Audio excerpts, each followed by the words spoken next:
So how do you save a document in the iPhone? And let me explain that and let's talk about it. And if it's your first time here on this channel, make sure you subscribe so you that way never miss anything important.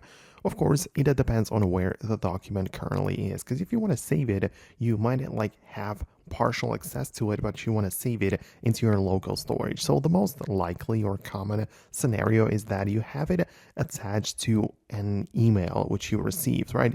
That's just one example, but it's pretty common, I guess. So I can get inside my mail app and open up the received email. And as you can tell, there is a document attached to it. And if I want to save it from here, all I have to do is just to hold down on it, and I should see the option to save to files, right? So this is the common place where people just save their documents. It's the built-in Files app, which is a nice way to organize your documents of any file type, right? So you can just click on it as such, decide the place, so you can perhaps create a brand new folder for better organization, name it documents or whatever, and you can just basically save it right there.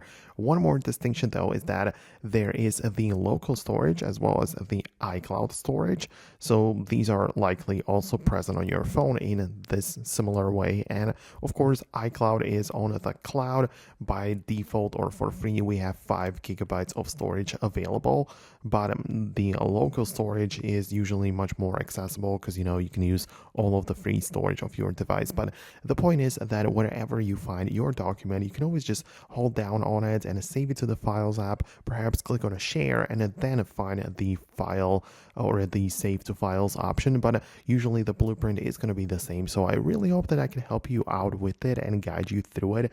If there is something which didn't quite look the same or work out on your end, let me know about it below.